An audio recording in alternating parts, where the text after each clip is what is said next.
안녕하십니까, 시우자동차 이 대표입니다. 자, 오늘은 디스커버리 4를 준비했어요.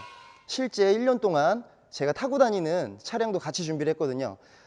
1년 동안 운행한 차량 오너로서 HSE와 SE 등급별로 장단점과 눈에 보이는 것 같이 차량 느낌들이 조금씩 틀리거든요. 이 튜닝의 장단점, 그리고 지금 왜 디스커버리 4가 차량이 잘 팔리고 운행하시는 분들이 만족도가 왜 높은지에 대해서 자세하게 리뷰를 한번 해드리겠습니다.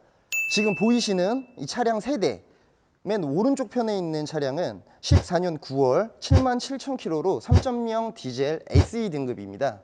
가운데 보이시는 이 올블랙 차량 16년 5월 67,000km 3.0 디젤 SE 등급. 맨 왼쪽에 있는 실제 제가 지금 운행하고 있는 차량 16년 12월식의 45,000km HSE 3.0 디젤 모델입니다. 이 차량 세대가 지금 시세로 반영을 하시게 되면 맨 오른쪽에 보이시는 차량은 4,890만원, 가운데 올블랙 차량 5,550만원, 맨 왼쪽에 있는 제 차량은 시세로 본다면 한 6,200 정도로 보여져요. 근데 제가 1년 전에 얼마 구매를 했을까요?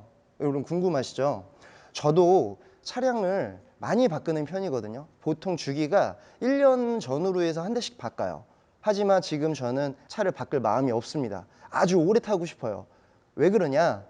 디스커버리 4가 실제 이 키로수 짧은 게 구하기가 너무 힘듭니다. 고객분들이 많이 원하시는 모델이 14년도 페이스리프트 모델이에요. 그래서 제가 오늘 소개시켜 드릴 중점적인 내용은 14년부터 16년식에 대한 디스커버리 4에 대해서 일단 이야기를 해보도록 하겠습니다.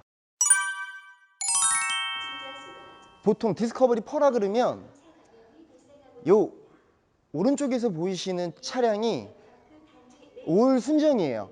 지금 눈에 보이시는 것처럼 그릴, 범퍼, 휠, 이 내외장 모두 거의 99% 순정 모델입니다.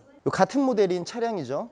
14년, 16년도 연식의 차이는 있지만 똑같은 모델이에요. 바뀐 게 하나도 없습니다, 여러분.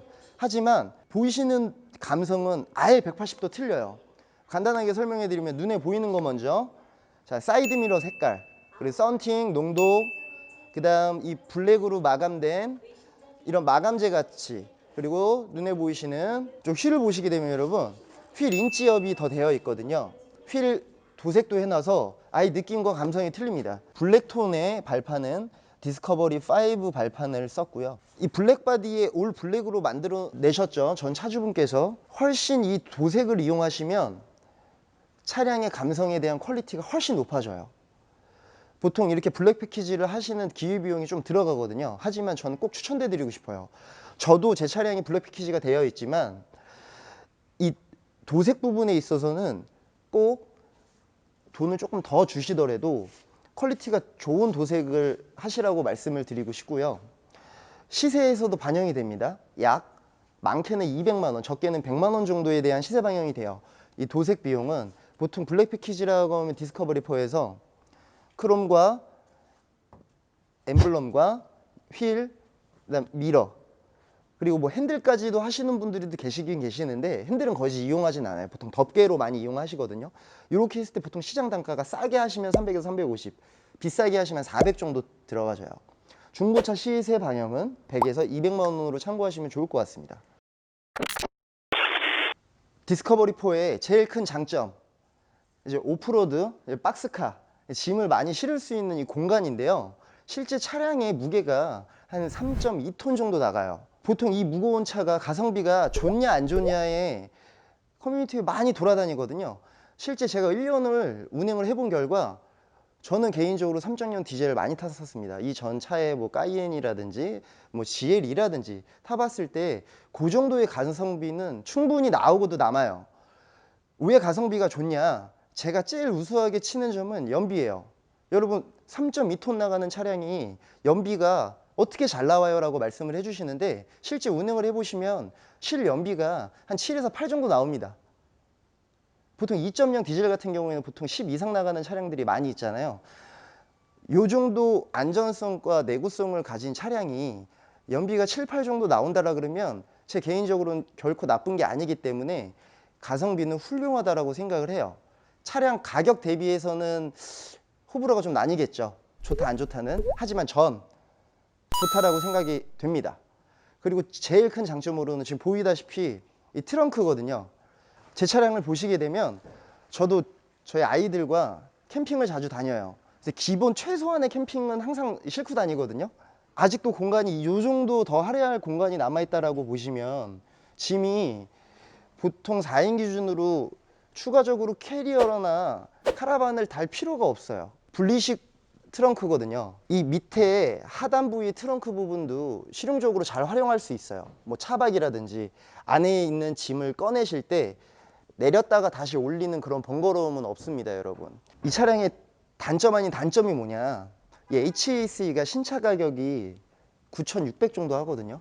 근데 파워 트렁크가 없어요. 이 부분은 조금 단점으로 꼽아요. 저는 뭔가 한 가지 아쉬운 점을 꼽는다라고 하면 이 고가의 차가 파워 트렁크가 없는 게 내내 아쉬웠는데, 커뮤니티에서 보시면 이 전동 트렁크를 많이들 싸제로 다시는 분들도 계세요. 하지만 전 수동으로 씁니다. 그냥 팔 한 번만 뻗으면 되니까요. 방금 트렁크에 대한 설명을 드렸었잖아요. 디스커버리 4는 7인승입니다, 여러분. 이 7인승에 대한 선입견 같은 경우가, 7인승이면 뭐하냐, 뒷자리를 탈 수가 없는데, 하지만 디스커버리 4는 차가 굉장히 넓지 않습니까? 실제 의자를 펴보고 앉아보면 이 앞에 무릎 공간이 충분하게 타고도 남을 만한, 그래서 장거리를 이용하실 때도 7인승이 가능하세요. 이 뒷자리를 보시게 되면 공간을 활용할 수 있는 공간이 따로 있고요. 7인승을 운행했을 때 이제 컵홀더와 팔을 걸 수 있는 부분들도 탑재가 되어 있습니다. 의자를 다 접어서 보시게 되면 요즘 차박 많이 유행하잖아요. 연관 검색어에 디스커버리브를 쳐보면 보통 캠핑과 차박이 많이 뜨거든요. 저도 이제 캠핑을 좋아하기 때문에 차 안에서 아이들과 자기도 합니다. 방금 전면부와 이제 후면부 보셨는데, 이제 실내를 타서 안에 기능적인 설명과 이제 차량 추가 설명 더 드릴게요. 레인지로버의 차량을 평가를 하실 때 내구성에 대한 좀 높은 평가를 많이 하시는데, 방금 문을 닫은 거와 같이 되게 튼튼함이 느껴져요. 안정성이 좀 확보가 되어 있는 차량이고, 디스커버리 4 같은 경우에는 그 중량을 감안하면 오히려 더 안정성이 확보되는 차량이라고 보실 수 있습니다.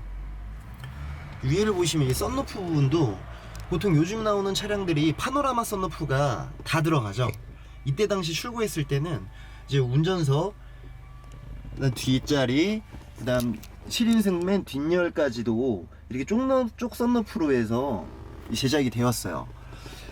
천장을 바라봤을 때 파노라마 썬루프보다는 좀 개방감이 떨어지지만 안정성과 내구성을 보자면 전혀 나쁘지 않아요. 그리고 또 한 가지에 대한 장점이 천장 높이가 엄청나거든요. 키가 2m 정도 되시더라도 전혀 천장에 닿지 않는 그럴 만한 높이를 가지고 있습니다. 딱 타자마자 눈에 제일 띄는 부분은, 요즘 나온 차량들은 다 디지털화 돼 있죠. PC도 부분, 공조기, 그 다음 기어본, 그 다음 계기판도 전자계기판으로 되어 있는데, 이때 당시에 디스커버리 4는 다 아날로그 디자인을 택했어요. 차의 감성에 맞는 아날로그 감성? 전 좋아요. 제가 실제 1년 동안 타보면서 너무 복잡하게 안 만들어져 있고 되게 버튼식으로 되어 있어서 되게 간단한 조작법이거든요. 그러니까 여러분들이 구매를 하시고 타시더라도 빠르게 습득할 수 있을 만한 그런 메리트가 있지만, 요즘 차량에 나오는 그런 PC도 크고 이제 공조기도 이제 전자 묘들로 되어 있는 부분들이 때문에 이 부분이 좀 아쉽다 하시는 분들도 계시긴 계세요. 제가 느꼈던 부분은 오히려 복잡하지 않고 심플해서 더 저는 좋거든요. 호불호가 좀 갈리죠. 이 계기판 부분과 이 PC 라인, 이 기어본까지도.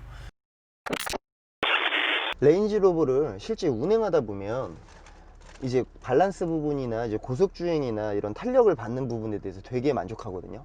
하지만 이게 너무 고중량이잖아요. 3톤이 넘는. 근데 마력이 255마력이에요. 힘도 괜찮은데 순간 스피드가 너무 떨어져요. 이걸 또 단점으로 뽑자면 뽑을 만한 이런 부분이 있잖아요. 내가 이제 와일드하게 막 칼치기를 하고 싶다, 그러진 못해요. 순간 스피드가 떨어져서. 나는 운전 스타일이 칼치기도 해야 되고 순간 땅 했을 때 차가 빠바박 치고 달려야 된다. 제로백이 9초 전후로 아마 나오거든요. 제가 실제 밟아보진 않았지만 실제 타보게 되면 막 밟을 수도 없어요. 차가 뒤뚱뒤뚱 하는 느낌이 들기 때문에 처음 순간 스피드에 대한 부분은 이제 단점으로 이제 뽑고요. 하지만 이제 플러스에 대한 이제 주행감을 조금 설명드리면, 보통 저희가 이제 박스카라고 하면 이제 많이는 없지만 이 핸들링을 이제 코너를 돌거나 이 유턴을 하거나 할 때 빠른 속도에서 돌지를 못해요. 왜? 차축이 쏠린 영상이 있기 때문에 넘어갈 것 같잖아요. 이 차량 같은 경우에는 많이 보완이 되어 있어요. 그래서 보통 저 같은 경우에는 이 코너링이라고 표현을 하자면, 코너링을 할 때 60km 정도 이하로 웬만하면 해요.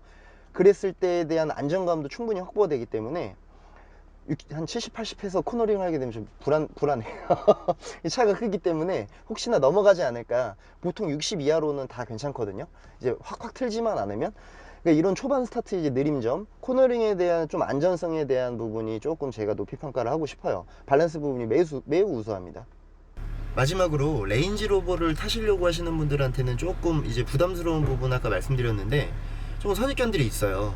이 고질병 부분, 이제 수리비가 비싼 부분, 이 부분은 커뮤니티를 통해서 좀 좋은 정보도 얻고, 제일 수리비가 비싼 부품들이 있거든요.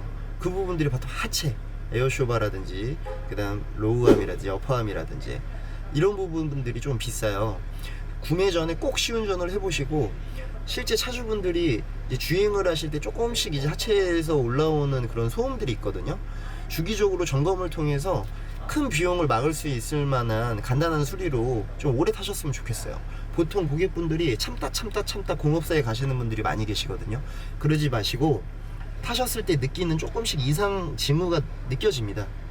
이런 부분을 가지고 충분한 정보를 얻고 공업사에 방문하셔서 조금씩 관리하는 습관만 들이신다고 하시면 좀 더 감성 좋게 오래 타실 수가 있어요. 이건 제가 한 가지 이제 꿀팁을 하나 드리고, 오늘 제가 촬영한 영상이 좀 유익한 정보가 되셨다고 하시면 구독과 좋아요 꼭 부탁드리겠습니다. 제가 힘이 돼서 좀 더 좋은 영상 찍어서 여러분들께 전달드리겠습니다.